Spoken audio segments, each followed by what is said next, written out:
And good morning, everyone. Happy Thursday morning to you. Welcome back to Morning Musings. My name is Don K. Preston. I am the president of Preterist Research Institute of Ardmore, Oklahoma. We are continuing our study of Matthew chapter 25, 31, and following. The parable of the gathering of the nations at the coming of the Son of Man with the angels, and when Christ would sit on the throne of his glory. By the way, have you ever noticed the passage says that's when he would sit on the throne of his glory? Now that doesn't mean that he would not be ruling before that. Not at all. Because when he ascended up, Acts chapter 1, in fulfillment of Psalms 110, he sat at the right hand of the Father, and he ruled in the midst of his enemies from that point forward. But in Matthew chapter 25, 31, he would exercise that sovereign judgment prerogative given to him by the Father, John chapter 5, 21 and following, and enter into the full exercise of his kingly, sovereign rule and reign, which would have no end. According to Revelation chapter 22 and verse 3, after the time of the end, after the millennium, the Son would sit down with the Father on his throne, and they together would rule forever and forever. Now that completely destroys the narrative that says, at his coming, Christ surrenders the kingdom to the Father. You know, I used to believe that Christ would rule and reign for the 1,000-year the millennium, which is the Christian age, which has been going on for 2,000 years now. But at his second coming, at the so-called end of time, he would surrender the kingdom, give it back to the Father, and then at that time, the Father alone would rule. Well, again, that's false. In Matthew chapter 25, we have Jesus' prediction of his coming at the end of the age. Now look, folks, this is the end of the age. The Suntilia tu aionion, or aioniu, or whatever, of Matthew 24, verse 3. That's generally conceded. But this is where we find presuppositions coming into full play. It is assumed that in Matthew chapter 24 and verse 3, after Jesus predicted the destruction of Jerusalem, the apostles responded by saying, "Tell us, when shall these things be? What shall be the sign of your coming, your parousia, and the end of the age?" Now, as I pointed out numerous times, the apostles undeniably, very clearly, linked the end of the age with the fall of the temple. Now, about 98% of the commentators come along and say, well, pretty clearly the apostles were confused. Because after all, the end of the age didn't happen at the fall of Jerusalem in AD 70. And of course, they even tell us the parousia, Christ coming on the clouds with power, great glory, did not happen in AD 70. So obviously, Jesus didn't come into his kingdom and sit on the throne of his glory in AD 70. And thus, we are told, the terminology of the last days, the terminology of the end of the age, refers to the end of the Christian age. The last days are defined as the entirety of the Christian age. Instead of being a reference to a last generation of an age, the last days, it is expanded to mean, so far, 2,000 years. And the end of the age is, we are told, the end of time.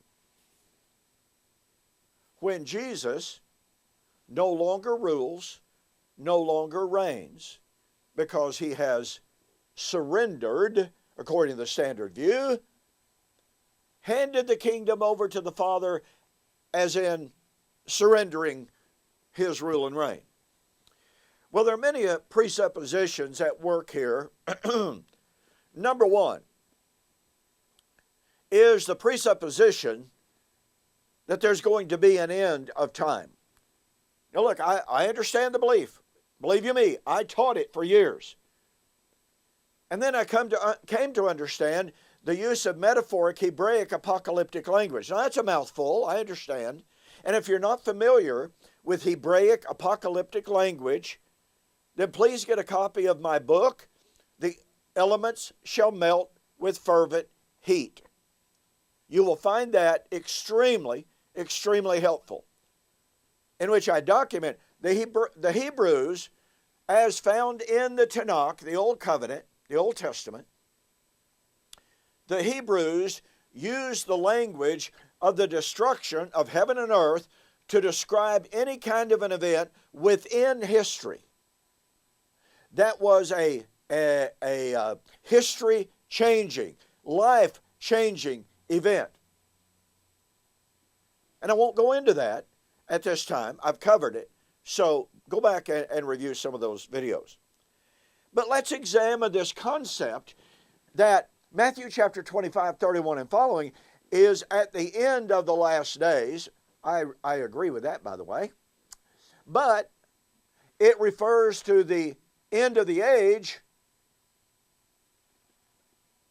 at the destruction of the cosmos, at the end of the Christian age. Now, first of all, let me ask you to consider the following question.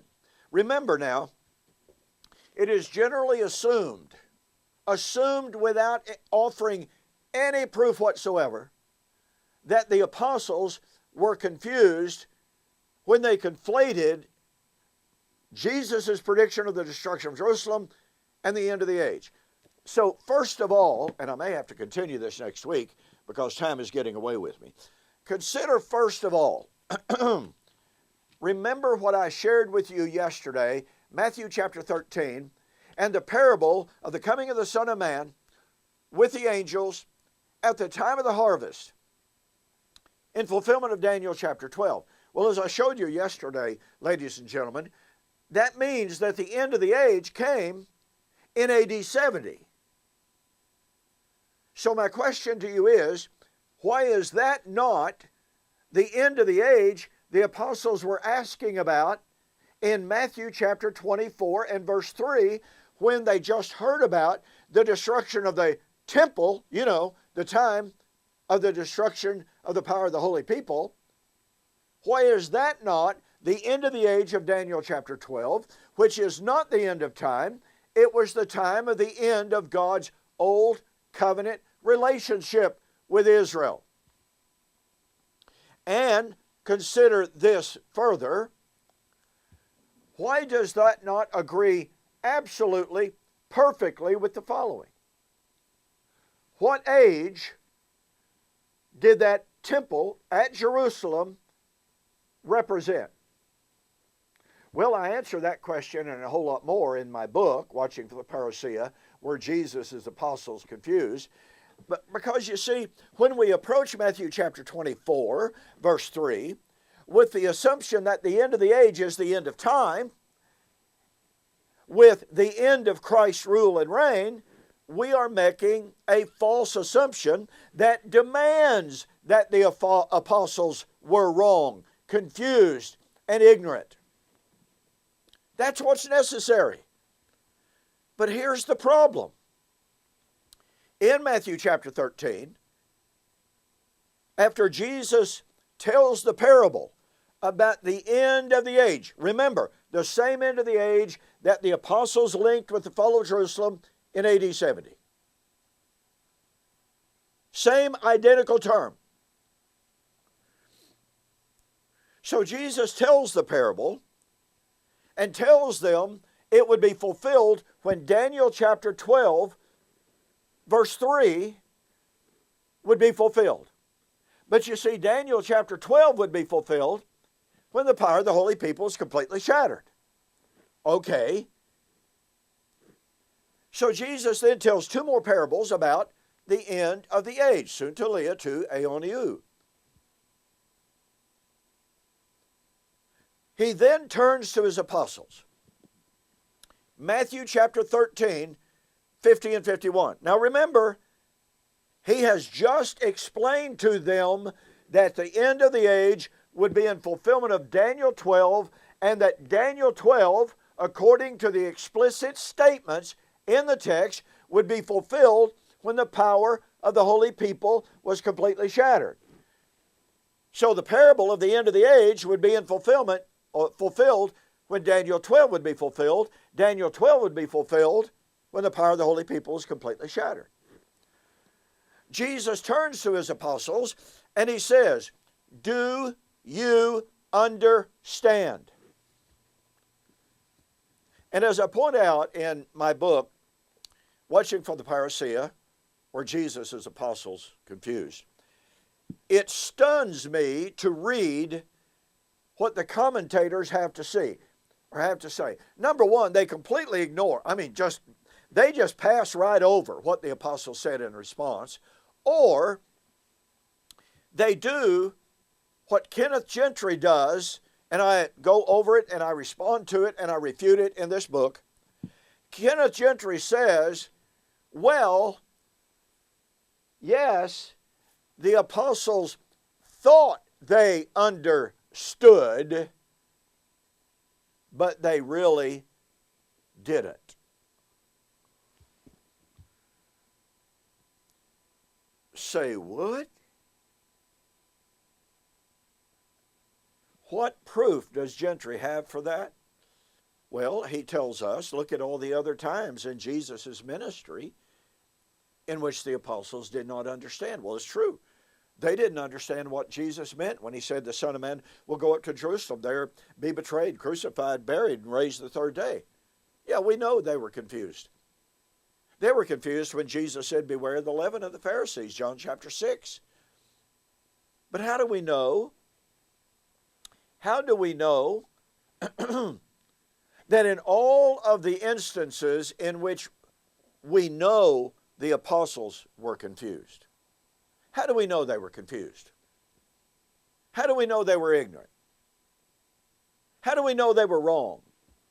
For one distinctive reason. Because, as the old song goes, the Bible tells me so.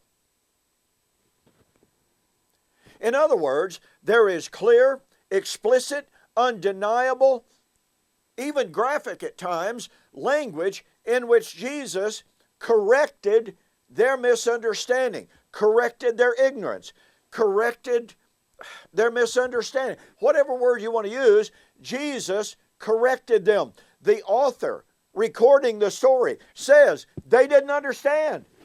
Now here's my challenge to you, ladies and gentlemen.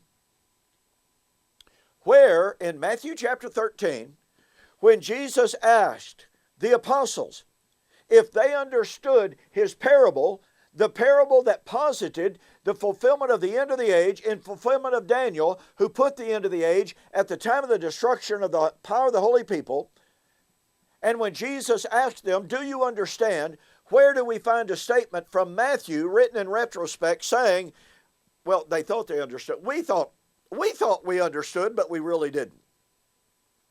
Where is the statement by Matthew? Where is the statement by Jesus saying, guys, I know you think you understand, but you're just, you're dumber than a box of rocks.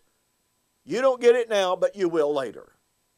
There is not one single syllable of corrective language, revelatory language in Matthew 13 and 51 and following that says, that indicates, that reveals to us that the apostles, although they said they understood, that really honestly they did not understand.